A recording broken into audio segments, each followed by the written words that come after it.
Imagine an attacker, right? And they are methodically picking the locks of a 32-tumbler corporate bank vault. Oh, wow. 32 tumblers. That is a lot of Yeah, lock. exactly. And we are not talking about a quick, smash and grab here. This attacker has to quietly map the building, maybe forge an ID badge to get past the lobby, Mm, crawl through the ventilation system without tripping motion sensors, right, like a movie heist. exactly like a movie heist. Yeah. And then they have to use a completely different set of tools for every single tumbler on that final vault door. If they make one wrong move on, like tumbler number 14, the alarms go off and they have to start all over. Which is incredibly tedious. Right. And historically, the AI Security Institute estimated that a human cybersecurity professional needs roughly 20 hours of sustained, intense focus to complete this specific attack chain. 20 hours. Wow. But as of April 2026, an artificial intelligence model just did it autonomously, from start to finish, without taking a single break. I mean, which fundamentally changes the timeline of enterprise security, right? Yeah. We have spent decades building defenses around the limitations of human attackers. Wow. You know, their need to sleep, their tendency to make typos, the sheer time it takes them to read through thousands of lines of network logs. Oh, absolutely. The human element. Right. And when an attacker is operating at machine speed, those assumptions just collapse. Okay, let's unpack this, because the stakes for you listening to this deep dive are massive. Whether you are an IT director trying to keep a hospital online or, just a remote worker who wants their laptop to actually function, the paradigm of how networks are attacked. And how they are healed. Yes, and more importantly, how they are healed is shifting entirely. So our mission today is to really understand this collision of offensive and defensive automation. And we are pulling from two fascinating sources to do this. Two very different sources. Very different. First, we have a highly detailed April 2026 evaluation report from the AI Security Institute, or the ASI, which looks at Anthropic's new Claude Mythos preview model. And second, we are digging into the technical specifications of a company called Swimage. Right, the automated endpoint recovery pioneer. Exactly. So looking at the offensive side first. Yeah, what's fascinating here is if you look at the ASI report first, the acceleration in offensive capabilities over an incredibly short window is just striking. It really is. If you rewind to early 2024, the best available AI models were essentially script kiddies. Right. They were basically beginners. Exactly. They struggled with beginner-level cyber tasks. But now, the Claude Mythos preview model is hitting a 73% success rate on expert-level capture the flag challenge. On a huge jump. It is. Prior to April 2025, no model could even complete a single task in that expert tier. Okay, wait. Capture the flag, or CTF. I see that term thrown around a lot in cybersecurity, but I want to push back on the hype for just a second here. Sure. My understanding is that a CTS is basically a sterile lab environment. It's like a highly specific logic puzzle where the AI is told, here is a piece of software, find the single hidden vulnerability to retrieve a digital flag. That's pretty accurate, yeah.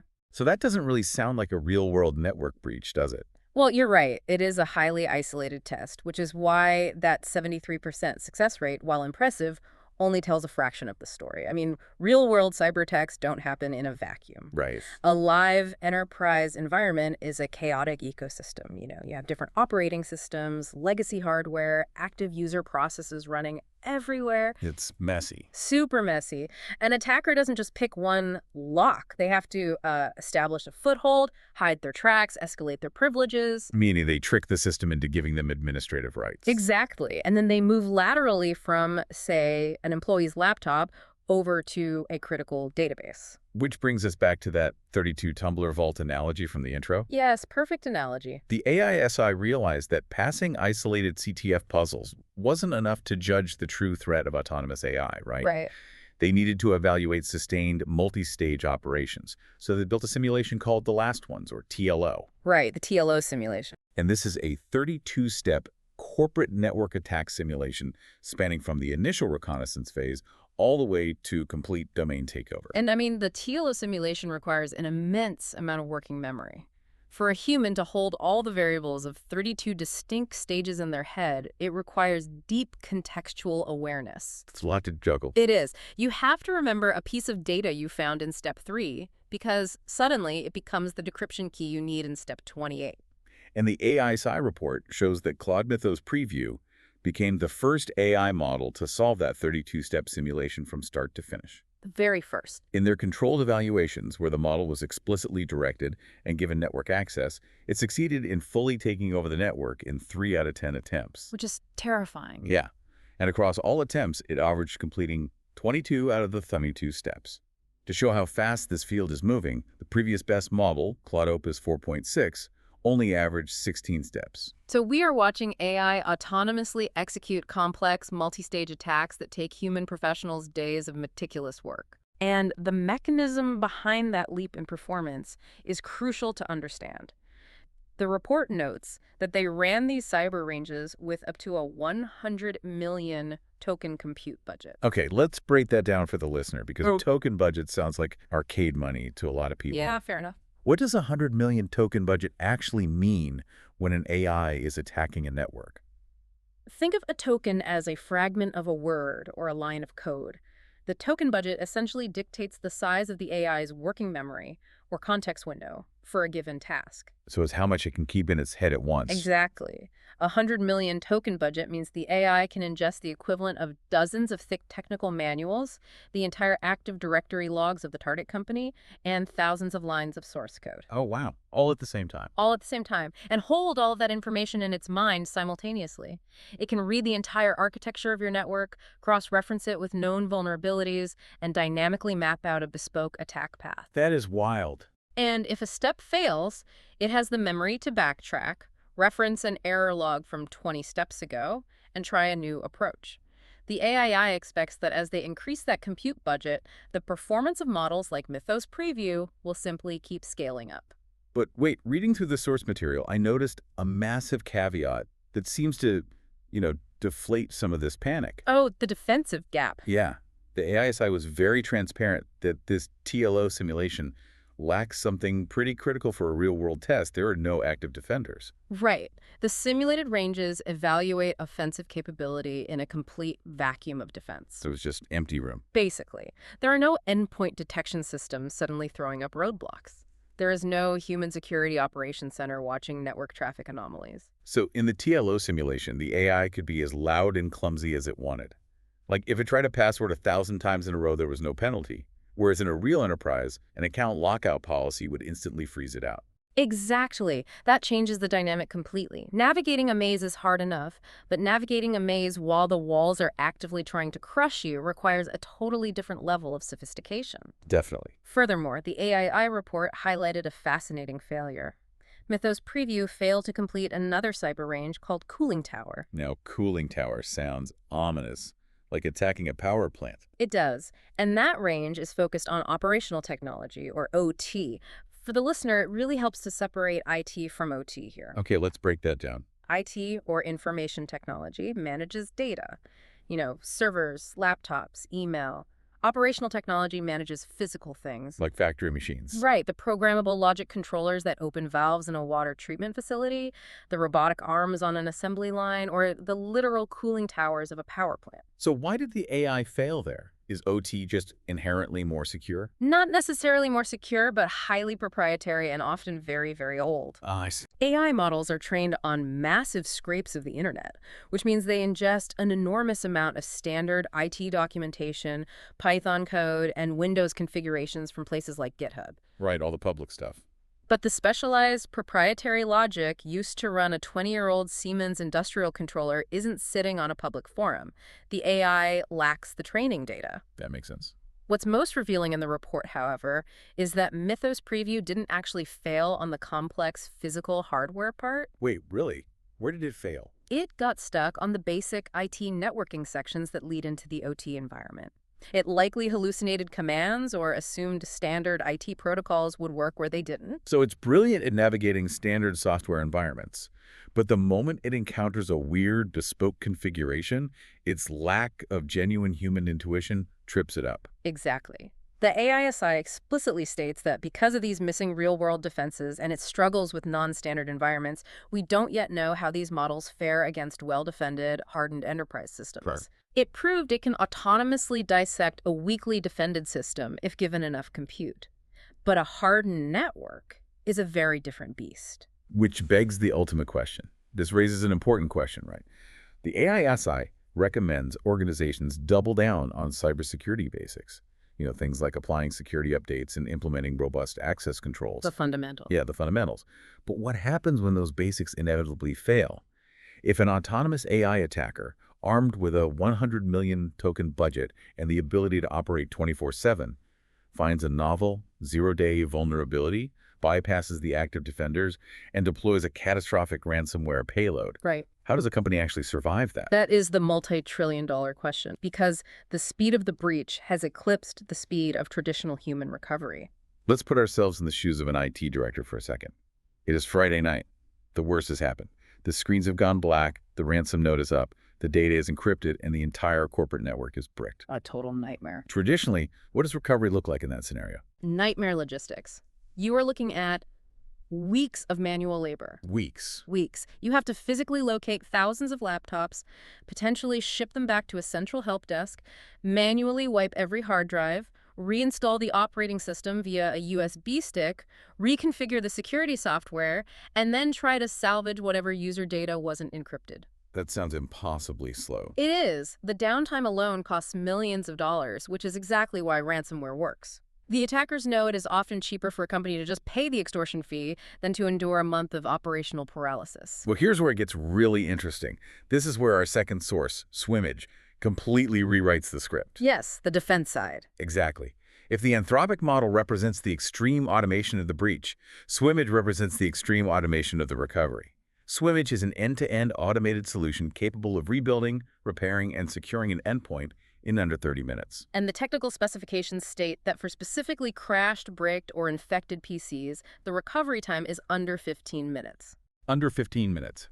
To completely eradicate a ransomware infection at the root level, reinstall a pristine operating system, reinstall all the required applications, restore the user's data and personalized settings, and securely rejoin the corporate domain. All with zero technician involvement. It's unbelievable. The mechanism of how it accomplishes this is what warrants a deep dive, really, because claiming to retain user data while completely wiping the underlying operating system. Especially when ransomware is involved. Exactly. That is a massive technical hurdle. Usually, if you wipe the drive, you lose the data. If you keep the data, you risk keeping the malware.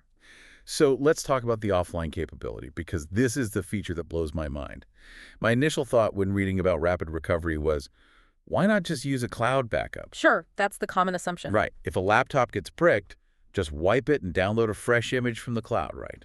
But think about the state of the network during a catastrophic breach. You can't use a cloud backup because the network architecture itself might be compromised. Or the incident response team has intentionally severed the internet connection to stop the AI worm from spreading laterally. You have a fleet of isolated, dead machines. Downloading a massive operating system image over a crippled network simply isn't viable. So how does Swimage rebuild a machine with no internet? I want you to visualize Swimage's deployment kit like an autonomous medical trauma pod built directly into the computer's hard drive. I like that analogy, a seed, basically. Yeah, like a seed. Before a disaster ever strikes, Swimage pre-stages all the necessary files, the pristine operating system image, the applications, and the security configurations deep inside the endpoint. It functions entirely independent of a network connection. To unpack the mechanics of that trauma pod analogy, Swimage utilizes a zero-trust local architecture. Okay, what does that mean in practice? Well, when a system is compromised and the automated rebuild triggers, the software dynamically partitions the hard drive. It creates a cryptographically secure local bunker. Okay. It grabs the user's critical data and settings, moves them into the secure bunker, and locks the door. So it basically walls off the vital organs before dropping the bomb on the infection. That is exactly the function. Once the data is secured locally, Swimage completely scorches the earth on the rest of the drive. It formats the infected partitions, eliminating the ransomware and any persistent threats. Just wipes it all out. Everything. Then it opens the pre-staged deployment kit, which is immutable, meaning the ransomware couldn't alter it, and unpacks a clean, brand new operating system. And it doesn't need to reach out to a central server to ask, hey, what security policies belong on this machine? Nope. It already has the blueprint. The blueprint is embedded, Oh. it installs the OS, layers on the applications, and then runs a rigorous internal validation check. Swimage forces the newly built environment to prove it meets every single compliance requirement before it ever reconnects to the outside world. Wow, so it verifies itself. Yes. Depending on the industry, that might mean proving it meets IPO standards for healthcare data privacy, SOC 2 for service organization controls, or FIPS for federal cryptographic standards. Hmm. It verifies the encryption is active, the firewalls are up, and the threat is gone. Only after the system proves it is clean and compliant does Swimage unlock that secure data bunker and restore the user's files back into the fresh environment. It is a self-regulating, self-healing ecosystem. And it achieves all of this in the time it takes an employee to go grab a cup of coffee. It's incredibly fast. Let's look at the scaling aspect of this too, because the economics of cyber warfare are entirely asymmetrical. Earlier, we talked about the AI model scaling its attacks by utilizing a massive token budget. An attacker writes a script once, and he can attack 100,000 machines simultaneously. Right, huge leverage. Historically, defense doesn't scale like that. If 100,000 machines get infected, you need an army of human technicians making costly physical desk visits to fix them. But Swimage represents the scaling of defense. The automation holds whether an organization is managing 100 endpoints in a single office or 100,000 endpoints spread across 85 different countries. That doesn't matter the software. Not at all. The software handles the heavy lifting, effectively severing the link between the number of compromised devices and the number of IT hours required to recover them. Let's ground this in the real-world financial impact for you listening. Because the numbers cited in the Swimage materials regarding their rapid recovery solution are jarring. Ransomware is currently costing the global economy over $6 trillion annually. $6 trillion. That is hard to even comprehend. It really is. And that figure isn't just the ransom payments. It is primarily the cost of business interruption, lost productivity, and the sheer logistical nightmare of having no rapid alternative. Exactly. The entire ransomware business model relies on the victim's lack of resiliency. The extortion only works if the ransom demand is cheaper than the cost of the downtime. I want to read a quote from the source material by Kyle Haraldson, the CEO of Swimage. He states, companies are being forced to pay thousands or millions in ransom demands. They often have no way to recover systems unless they pay the ransom. But with Swimage Rapid Recovery, he points out that these systems are rebuilt, full functionality is restored, malware is eliminated, and data is back, usually within an hour. He notes this means little to no business interruption. You completely remove the leverage the attacker holds over the organization. The moment your recovery time objective drops from 3 weeks of chaos to 30 minutes of automated background processing, the threat actor loses their power. Completely. And to demonstrate that this technology actually functions at scale, the source material includes some highly specific case studies. The math in those testimonials completely breaks the traditional understanding of IT support. Like it just shatters it. It really does. A federal government agency CTO adopted Swimage's automated approach, and their existing IT technicians were able to replace and rebuild close to 5,000 PCs in just 3 months. 5,000. Yeah. Another example featured an IT director for a national nonprofit. They initiated the project on a Monday, and by Tuesday, they were actively deploying systems. They managed to rebuild 60 computers in 2 hours, utilizing just one single person. 60 computers in 2 hours with one human being overseeing it. I mean, think about what this means for you. Think about the logistical footprint of that. Normally, formatting and reinstalling 60 machines would take a small team an entire week. Easily. And the testimonials from the actual end users reflect a massive cultural shift. You have remote workers noting that they didn't even need to contact the help desk, open a ticket, or wait for a shipping box to complete their PC replacement. They initiated the automated process, stepped away, and came back to a fully restored machine. The standard of what constitutes acceptable downtime has permanently shifted. The expectation moving forward is instant, self-healing recovery driven by the endpoint itself. So if we pull back and look at the broader landscape we have covered today, what we are really observing through these two sources is the ultimate dual-use nature of modern technology. If we connect this to the bigger picture, the AII report makes it abundantly clear we are entering an era where AI models like Mythos Preview will autonomously discover vulnerabilities, chain exploits together, and navigate networks with a 100 million token memory capacity. It's inevitable. The initial breach is going to become faster, significantly more sophisticated, and highly automated. The offensive velocity is increasing exponentially. Yeah. But the Swimage technical specifications prove that disaster recovery and IT resilience are evolving to meet that exact velocity. We are taking what used to be a devastating, business-ending ransomware event and engineering it down to a minor inconvenience. Which is an amazing counterbalance. Interestingly, the AI Security Institute noted in their report that these cyber capabilities are fundamentally dual use. The exact same AI logic that learns to tear a network apart will eventually be deployed to autonomously hunt for vulnerabilities and patch them before an attacker ever arrives. Which leaves us with a truly fascinating and perhaps slightly unsettling thought experiment to chew on before we go. Right. We started this deep dive by contrasting the autonomous AI hacker with the autonomous self-healing network. Right. If offensive AI is learning to independently navigate and exploit enterprise networks at machine speed, and systems like Swimage are autonomously rebuilding, re-encrypting, and hardening those same endpoints from the inside out without a single human touch, Yeah. what happens when these two forces finally meet head-on? Are we rapidly approaching a future where human IT teams are no longer active participants in cyber warfare? Will we find ourselves relegated to the role of spectators, sitting behind glass screens, simply watching as an autonomous AI attacker wages a millisecond by millisecond war against an autonomous self-healing network that constantly rebuilds itself in real time? The battlefield is undoubtedly moving to a speed where human reflexes and manual troubleshooting simply cannot compete. The future of security relies entirely on machines fighting machines. It is a brave new world of ones and zeros out there. Thank you for joining us on this deep dive into the accelerating future of cyber warfare and automated resilience. Keep exploring, stay curious, and we will catch you on the next one.